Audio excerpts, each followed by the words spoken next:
Zulaikha di sisi lain merasa sangat puas saat baru membeli kekasihnya. Ironisnya, sejak dia membeli Yusuf, dialah yang menjadi budak Yusuf. Ia menghujani Yusuf dengan hadiah, pakaian yang terbuat dari sutra, perhiasan, dan uang, dan menghabiskan waktu bersama Yusuf atau memikirkan Yusuf. Bila malam tiba, ketika Yusuf tertidur, ia akan tetap terjaga, memperhatikan Yusuf sepanjang malam. Namun yang membuatnya cemas, Yusuf tidak pernah menatap ke atas selain kakinya sendiri atau pada pola karpet. Dalam upaya memikat Yusuf, Zulaikha mulai menceritakan perasaannya terhadap Yusuf. Dengan kata-kata yang paling manis, ia menceritakan mimpi di masa kecilnya dan bagaimana pikirannya tentangnya tidak pernah meninggalkan benak Zulaikha sejak malam itu. Tentang bagaimana bibirnya mengatakan kesia-siaan kecuali menyebutkan namanya. "Hamba adalah budakmu dan budak suamimu," jawab Yusuf. "Wazir Agung telah memperlakukan hamba seperti anaknya sendiri, dan hamba akan berbuat yang semestinya kepadanya. Jadi jangan mengharapkan sesuatu yang lebih dari hamba selain menjadi pelayanmu.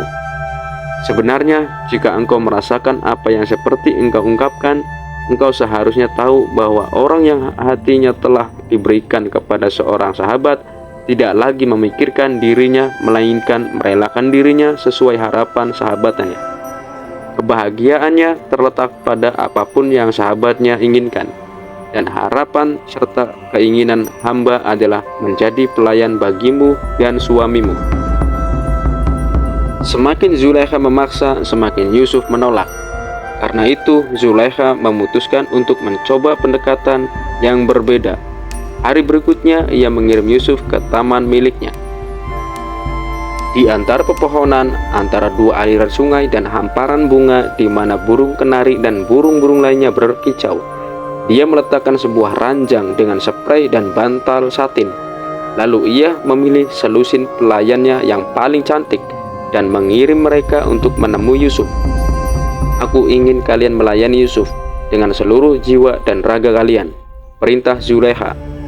"Jika Yusuf memberi kalian racun, kalian harus mematuhinya. Namun, jika salah satu dari kalian menarik perhatian dan hasratnya, kalian harus terlebih dahulu memberitahuku."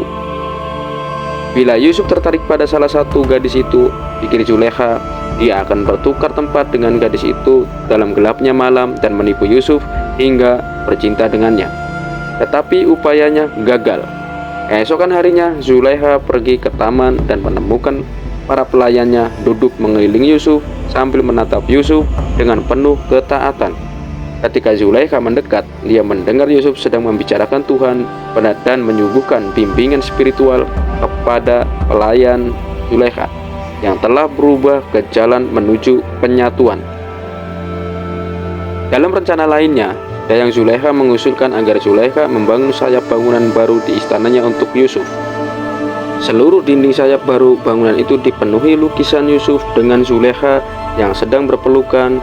Bila Yusuf terdorong melihat lukisan itu, godaan akan memasuki benaknya dan dia akhirnya akan menyerah takluk pada gairah cinta Zulaikha yang menyala-nyala. Begitu bangunan itu siap, Zulaikha mengenakan gaun yang sangat indah dan wewangian lalu memanggil Yusuf. Zulaikha terlihat sangat cantik sehingga lelaki manapun akan sulit menolaknya. Ketika Yusuf datang, Zulaikha menyambutnya dengan senyum manis, mengajaknya ke salah satu ruangan dan mengunci pintu di belakang mereka. Mula-mula Zulaikha membicarakan masa lalunya dan bagaimana mimpinya tentang Yusuf telah membuatnya kehilangan akal sehat. Yusuf memancangkan tatapannya pada lantai, mengatakan kesetiaannya kepada wazir dan harapannya untuk melayani sang wazir.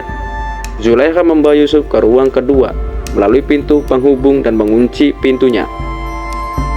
Dia lantas menceritakan kesetiaannya dan semua uang serta perhiasan yang akan ia korbankan untuk Yusuf. Dan sebagai balasannya, Zulaikha berharap Yusuf hanya tinggal memandangnya. Yusuf masih menolak. Zulaikha membawa Yusuf ke ruangan ketiga dan mengunci pintu ruangan tersebut.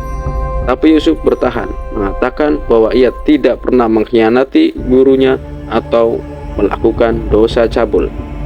Zulaikha membawa Yusuf ke 6 ruangan bangunan itu dan mengunci setiap pintu yang mereka lewati untuk memastikan agar tidak ada jalan keluar bagi Yusuf untuk melarikan diri. Di ruangan ketujuh, ketika Zulaikha menggoda Yusuf agar menatapnya, Yusuf mengalihkan pandangan ke arah dinding. Di sana Yusuf melihat lukisan dirinya dalam pose yang syur sedang berpelukan dengan Zulaikha. Kaget, Yusuf mengalihkan pandangan ke dinding yang lain dan bahkan ke arah atap ruangan. Tetapi di mana-mana dia melihat gambaran lain percintaan dirinya dengan sang istri wazir. Akhirnya Yusuf menatap wajah Zulaikha. Ini menyalakan harapan di hati Zulaikha. Namun Yusuf berkata, ada 2 penghalang yang menjaga hamba sehingga tidak memenuhi harapanmu.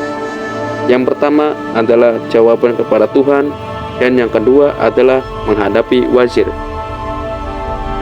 Jangan bicara tentang suamiku di kamar ini, jawab Zulaikha. Karena dibandingkan cintaku kepadamu, ia bukan apa-apa. Aku dapat meracuninya atau mengalihkan perhatiannya sehingga ia tidak akan pernah tahu hubungan kita. Sedangkan untuk Tuhanmu, jika dia maha pengampun seperti yang engkau ucapkan, aku akan memberikan sedekah dan derma dan dia akan memaafkan kita. Engkau mungkin bisa dengan sangat baik menyembunyikan dosamu dari wazir, jawab Yusuf. Namun dengan dia, engkau tidak akan pernah bisa. Sedangkan untuk ampunannya, apakah dia mengeluarkan uang ketika menciptakan kita, sehingga dia mau menerima sogokan untuk memaafkan kita? Melihat bahwa dalih apapun selanjutnya akan sia-sia, Zulaikha menarik belati dari balik gaunnya dan mengancam akan bunuh diri. Yusuf menepis belati itu dari tangan Zulaikha, kemudian lari menuju pintu. Yusuf takut dia akan menyerah pada tekanan Zulaikha, kecuali dia bisa melarikan diri. Ketika Yusuf berlari seperti sihir, setiap pintu terbuka dengan sendirinya. Zulaikha berlari mengejar, mencengkeram pakaian Yusuf, tetapi Zulaikha hanya berhasil merobek bagian punggung pakaian Yusuf. Di luar istana, Yusuf bertemu dengan wazir yang memperhatikan bahwa keadaan pemuda itu sedang tergoncang, menanyakan apa yang telah terjadi. Yusuf mengarang cerita palsu, menyembunyikan cerita yang sebenarnya telah terjadi. Setelah Zulaikha melihat kedua lelaki itu berbincang, ia berpikir bahwa Yusuf sedang menceritakan apa yang baru terjadi.